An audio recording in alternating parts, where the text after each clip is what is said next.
Assalamualaikum warahmatullahi wabarakatuh. Sebelumnya saya Siti Thaibah dengan NIM 1212020 kelas PAI semester 5 PAIG yang pada kesempatan ini akan mencoba untuk menjawab beberapa pertanyaan sebagai pemenuhan tugas pada salah satu mata kuliah, yaitu mata kuliah Sosiologi Pendidikan. Video ini dibuat untuk pemenuhan tugas ujian akhir semester pada mata kuliah Sosiologi Pendidikan yang saya ambil di semester 5 ini. Baik, pertanyaan pertama. Sebutkan ciri-ciri guru profesional dan apa saja kompetensi yang harus dimiliki oleh seorang guru yang dikatakan sebagai guru profesional. Baik, ketika musim hasil laporan semester dipublikasikan, tentunya ternyata bukan hanya siswa yang mendapatkan omelan dari orang tuanya gitu ya, tetapi guru juga ternyata mendapatkan evaluasi pengajaran, baik itu dari kepala sekolah langsung selaku pemangku kebijakan di sekolah, selaku pengatur, selaku pemimpin di sekolah yang mengawasi kinerja para guru, maupun dari siswanya gitu. Terkadang terdapat murid yang memberikan kritik kepada guru bahwasanya contoh guru A itu kata si murid itu kurang kompeten dalam mengajar, kemudian kurang menjadi panutan dan sebagainya. Nah, hal tersebut menunjukkan bahwa seorang guru haruslah menjadi profesional agar dijadikan sebagai panutan dan agar tidak dikatakan sebagai guru yang dalam tanda kutip kurang kompeten begitu. Nah, jadi guru yang profesional itu adalah guru yang kompeten atau berkemampuan gitu. Berkompetensi gitu, memiliki kompetensi. Guru yang profesional adalah guru yang memiliki kemampuan dan keahlian. Keahlian di sini sifatnya khusus dan spesifik dalam bidang keguruan sehingga ia mampu untuk menjalankan tugas dan fungsinya sebagai guru dengan kemampuan yang maksimal tadi begitu. Pernyataan tersebut juga didukung oleh perkataan seorang ahli. Di sini ada, saya itu mengutip dari perkataan James Chopper ya dalam bukunya Wina Sanjaya.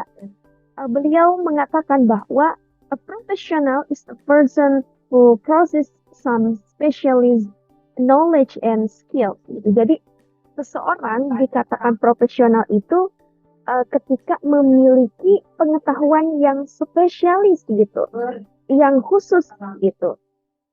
Nah, guru profesional juga di dalam peraturan pemerintah. Nah, kita ketahui ada peraturan pemerintah Republik Indonesia nomor 74 tahun 2008 yang kemudian diperkuat dengan Undang-Undang nomor 14 tahun 2005. Ada setidaknya 4 kompetensi yang harus dimiliki oleh seorang guru. Yang pertama itu ada kompetensi pedagogi, yaitu kompetensi yang berkaitan dengan kemampuan guru dalam mengelola proses pembelajaran begitu. Kemudian ada kompetensi kepribadian, yaitu sebuah kemampuan yang berkaitan dengan personalitas guru, karakter guru, kepribadian guru gitu. Selanjutnya ada kompetensi sosial atau kemampuan guru sebagai bagian dari masyarakat itu sendiri. Dan yang terakhir ada kompetensi profesional. Nah, berkaitan dengan kompetensi profesional ini, seorang guru hendaknya memiliki kemampuan atau keterampilan yang harus dimiliki agar tugas-tugas keguruan itu dapat diselesaikan dengan baik gitu. Lalu apa ciri-ciri dari guru yang profesional itu? Secara tidak langsung berdasarkan pemaparan barusan berarti ciri dari guru yang profesional adalah guru yang memiliki 4 kompetensi tadi. Pertama ada kompetensi pedagogik, kemudian kompetensi kepribadian, kemudian kompetensi sosial, dan yang terakhir kompetensi profesional itu sendiri. Nah, seorang guru dikatakan memiliki kompetensi profesional ketika pertama guru tersebut menguasai materi pelajaran yang diampu, meliputi struktur pembelajaran, kemudian konsep pembelajaran, dan juga pola pikir keilmuan dari materi tersebut. Nah, selanjutnya guru tersebut juga menguasai, kalau dulu itu di kurikulum 2013, ada yang namanya istilahnya itu kompetensi inti, kemudian kompetensi dasar. Nah, jadi seorang guru yang memiliki kompetensi profesional, maka guru tersebut sudah pasti menguasai kompetensi inti, kompetensi dasar, dan tujuan dari pembelajaran yang nantinya diajarkan kepada siswa gitu. Selanjutnya, ciri yang lain yaitu guru tersebut mampu untuk mengembangkan materi pelajaran dengan kreatif sehingga bisa memberi pengetahuan yang lebih luas dan mendalam. Selanjutnya, mampu bertindak secara reflektif gitu demi mengembangkan keprofesionalannya secara berkelanjutan. Dan yang terakhir, guru tersebut adaptif atau bisa menyesuaikan diri dengan perkembangan zaman. Salah satunya yaitu dengan memanfaatkan teknologi informasi dan komunikasi dalam proses pembelajaran.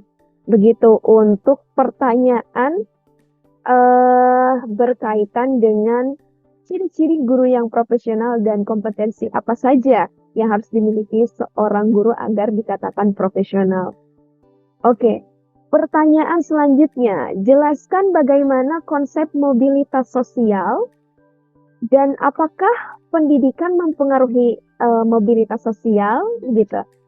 Nah, sebetulnya banyak sekali studi yang menjelaskan mobilitas sosial ini. Banyak studi yang menjelaskan mobilitas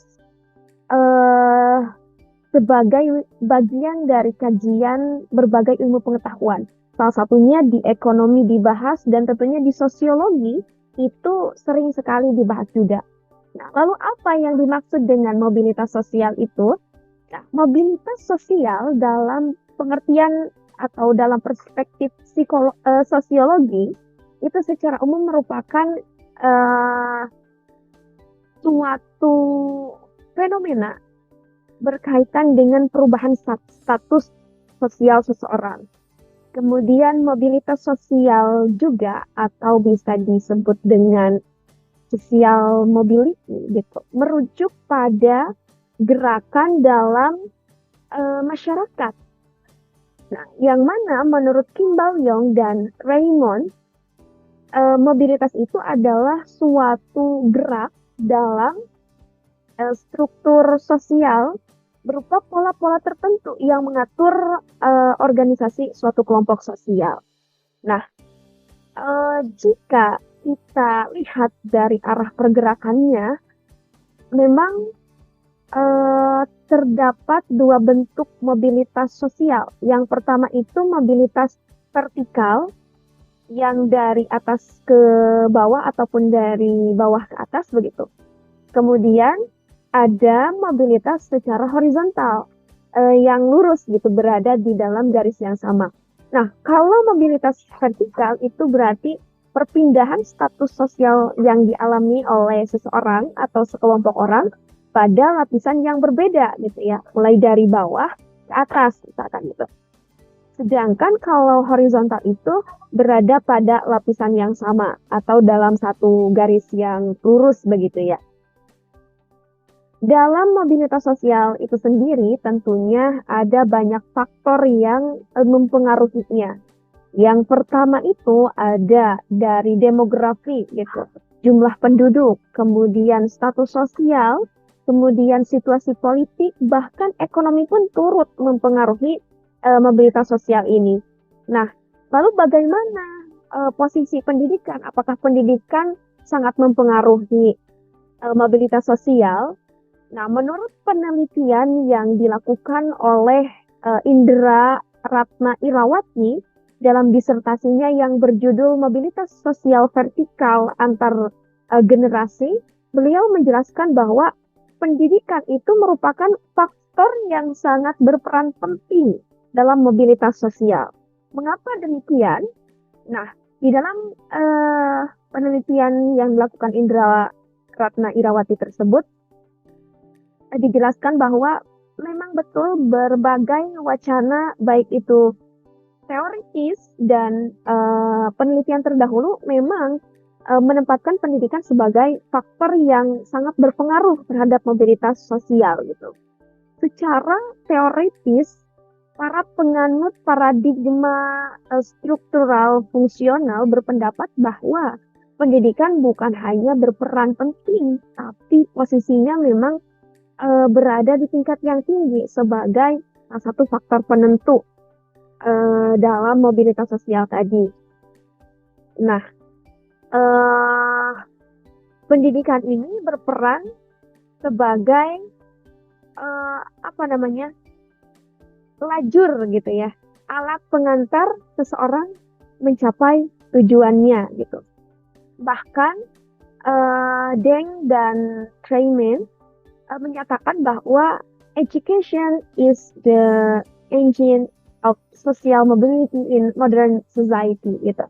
Jadi pendidikan itu dipandang sebagai jalan untuk mencapai kedudukan yang lebih baik di dalam lingkungan masyarakat. Makin tinggi pendidikan yang diperoleh, maka makin besar juga harapan untuk mencapai tujuan atau tadi kedudukan tinggi sebagaimana yang dicita-citakan oleh seseorang tersebut gitu.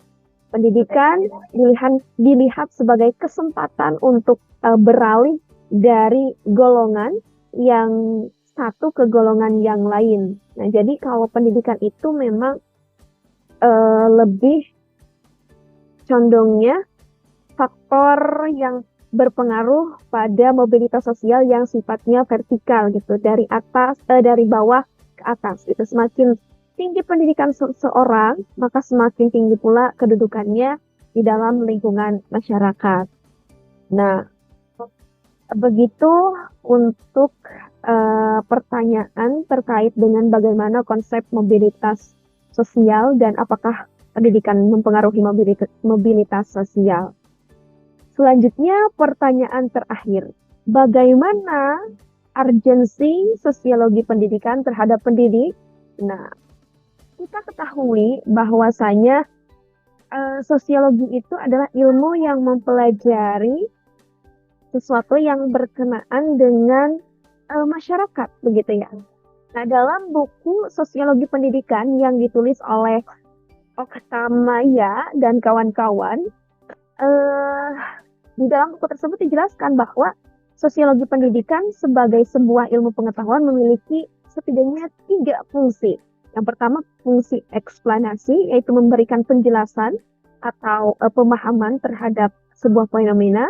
Kemudian fungsi prediksi, artinya sosiologi pendidikan itu sebagai kajian-kajian yang mampu meramalkan atau memprediksi gitu ya, memprediksi kondisi dan masalah pendidikan yang diperkirakan akan muncul di masa yang akan datang. Dan yang terakhir ada fungsi utilitas atau sosiologi pendidikan itu diharapkan mampu menangani permasalahan yang dihadapi dalam kehidupan, khususnya dalam ruang lingkup pendidikan gitu. Dengan demikian, sosiologi pendidikan itu urgensinya hadir untuk menjamin terlaksananya interaksi antara individu dengan individu lainnya, antara pendidik dengan peserta didik dalam pendidikan. Sosiologi pendidikan merupakan cabang dari ilmu sosiologi yang diharapkan tentunya bermanfaat kepada para pelaku pendidikan termasuk guru sebagai pendidik, di mana guru sebagai pendidik ini bisa menggunakan sosiologi pendidikan untuk menganalisis hubungan antar manusia yang ada di sekolah dan juga struktur masyarakat serta hal-hal lainnya begitu. Sosiologi pendidikan bisa kita simpulkan hadir untuk menjamin kelancaran pendidik dalam proses menabur benih-benih dan menyampaikan peradaban manusia yang hidup dan dihidupi oleh nilai atau visi yang berkembang dan dikembangkan dalam suatu masyarakat. Mungkin cukup sekian yang bisa saya jawab berkaitan dengan berbagai pertanyaan tadi. Semoga bermanfaat.